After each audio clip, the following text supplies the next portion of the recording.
From the mysterious death of an Instagram model to the billionaire who literally killed somebody with his giant yacht, here are 10 times yachting went seriously wrong.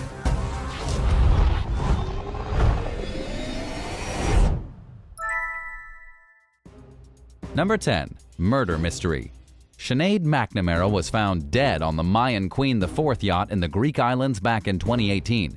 She was a young Australian Instagram model who was allegedly discovered hanging from the back of the superyacht.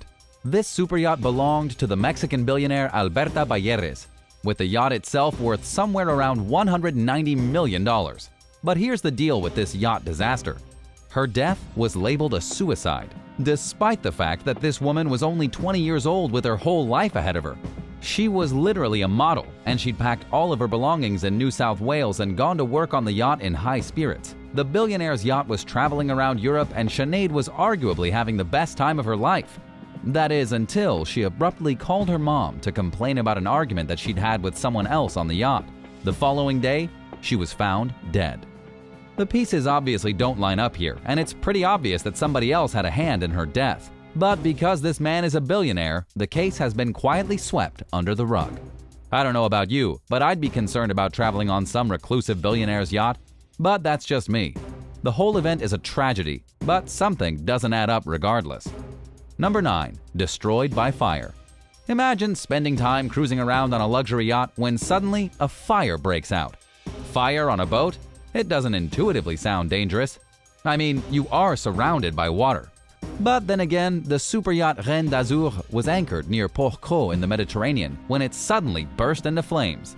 This happened at around 4:30 in the morning in August 2021. 4 crew members and 6 guests were on board when they had to sound the alarm because their yacht had caught fire, and they were stuck between either burning to death on board or jumping in the water and drowning. Luckily, teams from the French Navy came to the rescue. They put out the fire and rescued all 10 people aboard. But the yacht was left a complete ruin, burned and beyond salvageable. Only a small part of the hull still remained after the fire and had to be towed out of the area. The crew claim they have no idea how the fire got started in the first place. They're just lucky the Navy came when they did. Otherwise, they'd have gotten roasted to death. Number 8. Too high to drive. A British sailor has been killed by a French yacht skipper who smoked a little too much cannabis and then showed off his yacht driving skills. But as it turns out, this guy's skills weren't up to snuff. He lost control of the yacht, crashed into another yacht, and a British sailor lost his life. The skipper in this case was speeding up to 33 knots while high, about 6 times the speed limit. To help put that into perspective for you, that'd be like if somebody smoked too much weed and then decided to drive at 200 miles per hour, 322 kilometers per hour down the freeway.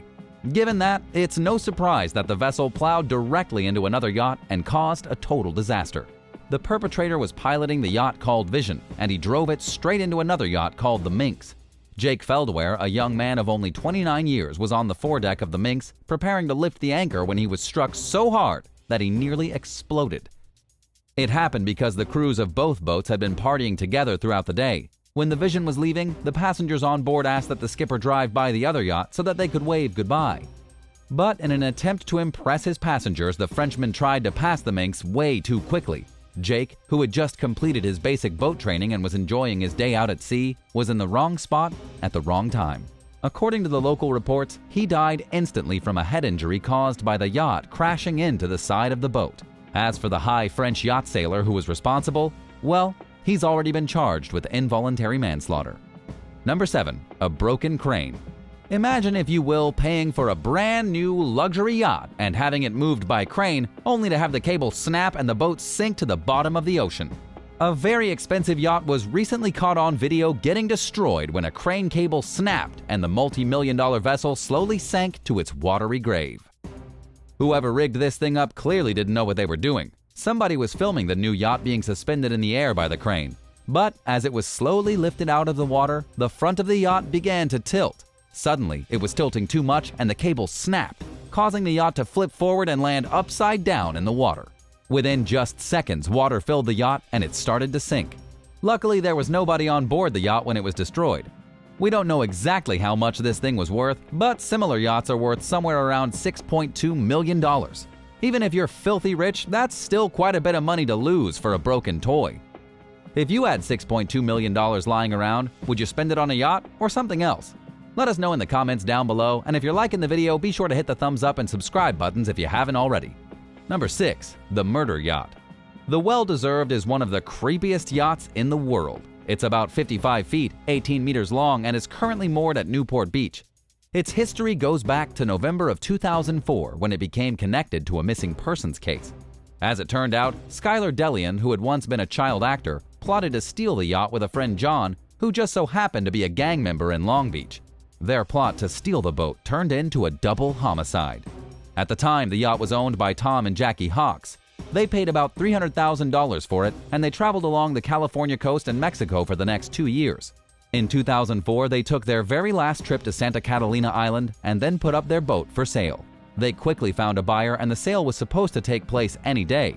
However, the couple was never seen or heard from again. Skylar Delian came forward and told authorities that the couple had purchased the boat for cash. After a lot of investigating, the police learned that instead of buying the boat, Skylar and Jennifer Delian had killed Tom and Jack after forcing them to sign the boat over to them legally. Then they tied their bodies to an anchor and threw them overboard.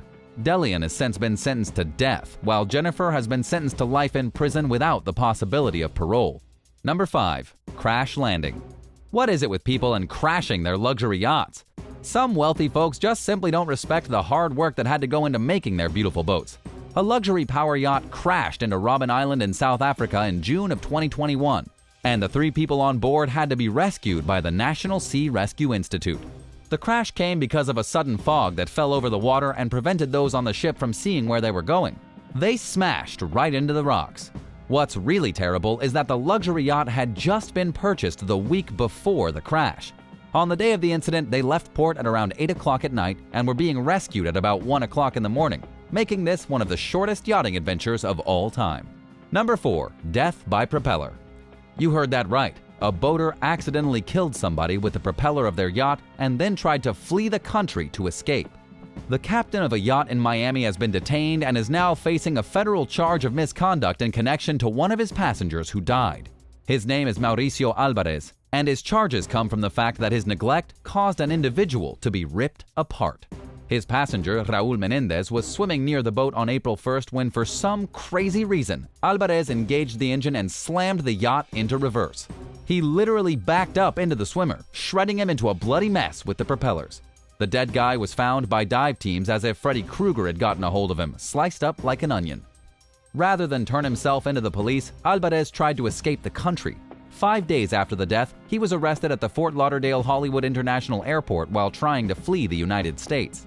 He told the police he was just trying to visit his family in Orlando, yet his ticket was for Panama. He'd even gotten a new passport the day before with his details changed to try and avoid being detained at the airport. But it didn't work, and now he's in some seriously hot water.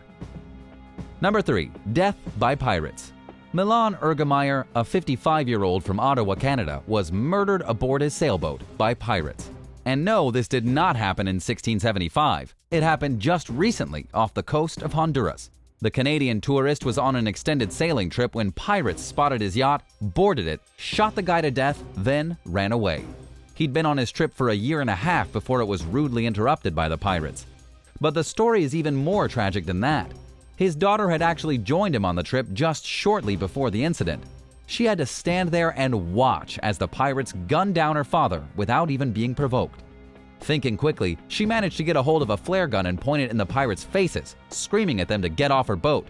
They must have thought the flare gun was a real gun because they immediately backed off and left. But the poor woman was left tending to her father as he bled to death on the floor of the vessel. She had to sit there with his corpse for 18 hours before the Honduran Coast Guard finally arrived. If that isn't traumatic, I don't know what is. I suppose all vessels may still need to have cannons to protect themselves. Number 2. Test drive gone wrong.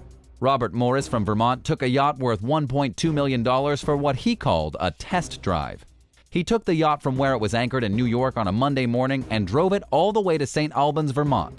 It was there that he was apprehended by the local police department after a Border Patrol helicopter spotted the stolen vessel on Tuesday. According to Newsweek, he was charged with possession of stolen property. When he appeared in court on Wednesday, he claimed that he was simply testing the boat after he fixed some mechanical problems on it. He also told the court that the owner of the yacht had given him permission, The owner denied the claim, saying that the yacht was actually stolen. It turned out in the end that Robert Morris was probably homeless and potentially a little mentally unstable. How exactly a homeless man managed to break into an upscale New York dock and hotwire a millionaire's yacht is still something of a mystery. Apparently, it's easier to steal a yacht than most people think. Number 1. Killed by a billionaire. That's right, another billionaire with a yacht and a mysterious murder. It seems like the three just go together, doesn't it? A Montana billionaire crashed his 332-foot, 100-meter yacht into a fishing boat, resulting in the death of one man and the injury of several others. The crash involved Dennis Washington and his yacht, the Atessa IV. This yacht is worth about $150 million. According to the official investigation, there were 29 people on board across both boats, though the billionaire was suspiciously not around at the time of the crash. Washington was recently listed by Forbes magazine as being the richest person in all of Montana, boasting a net worth of $5.9 billion. It's not clear who was driving around his yacht without him present, but they clearly didn't know what they were doing. The yacht hit the fishing boat so hard that Richard Neff from California smacked his head and died from brain trauma. Thanks for watching. Do you have any crazy yachting stories? If so, tell us about it in the comments down below. And don't forget to hit that subscribe button for more videos like these. Thanks so much for watching, and we'll see you next time.